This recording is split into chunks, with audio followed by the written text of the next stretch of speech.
সংকট, কঠিন এক সংকটে বাংলাদেশ, যা কিনা ইতিপূর্বে আর কখনো দেখা যায়নি। আর এই সংকট মোকাবেলায় সরকার আছে, নেই। পরিস্থিতি দ্রুত অবনতির দিকে যাচ্ছে। অভ্যুত্থানের শক্তিগুলো একে অপরের বিরুদ্ধে লড়াইয়ে নেমেছে, টেবিলে নয়, প্রকাশ্যে। কিন্তু কেন? কি তাদের লক্ষ্য? অনেকে বলেন অস্পষ্ট আবেগে ভরা, কিন্তু মোটেই তা নয়। সুনির্দিষ্ট লক্ষ্য নিয়েই তারা হাঁটছেন ধারালো ছুরির ওপর দিয়ে।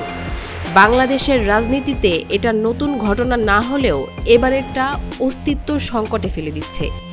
বাংলাদেশকে নিয়ে যাচ্ছে এক উল্টো স্রোতে। একটি হত্যাকাণ্ড রাজনীতির মোড় ঘুরিয়ে দিচ্ছে।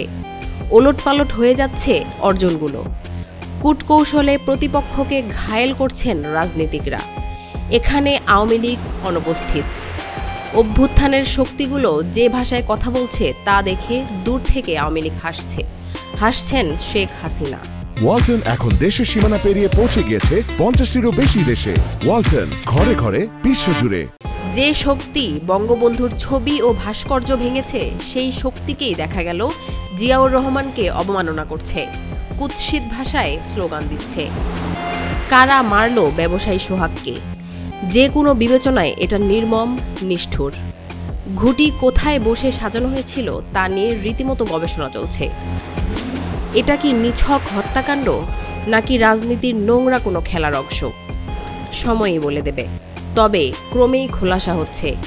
বিএনপিকে কোণঠাসা করতেই এটা যে পরিকল্পিত খেলা, এখন তা স্পষ্ট। এখানে বিএনপির দায় আছে।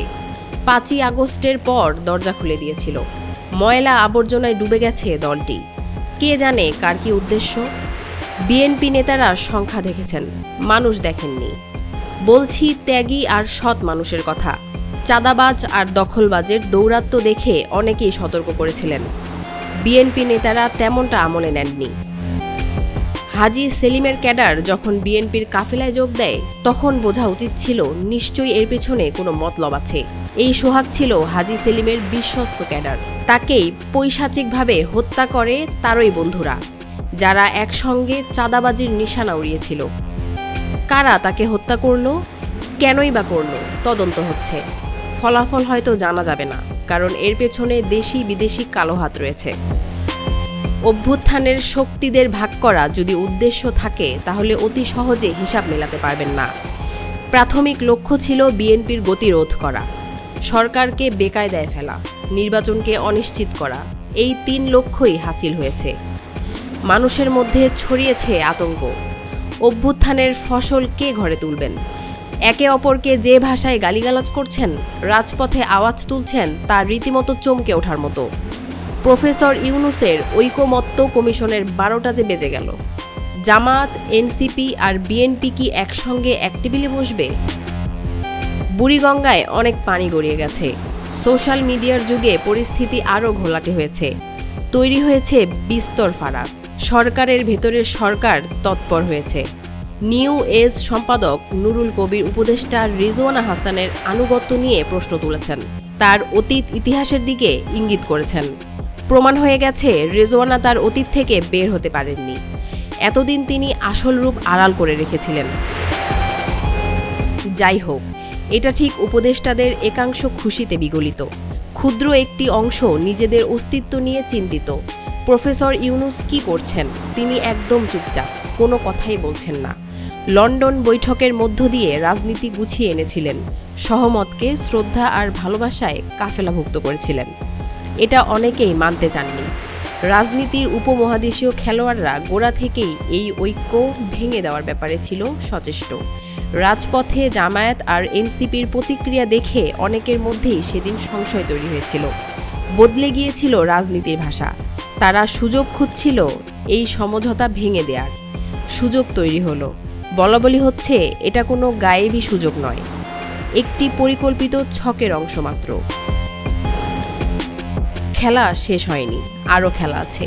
প্রফেসর ইউনূসের মূল লক্ষ্য নির্বাচন, যদিও তার সহকর্মীদের মধ্যে নানা খেলায় ক্ষমতা স্থায়ী করার চেষ্টাও প্রবল।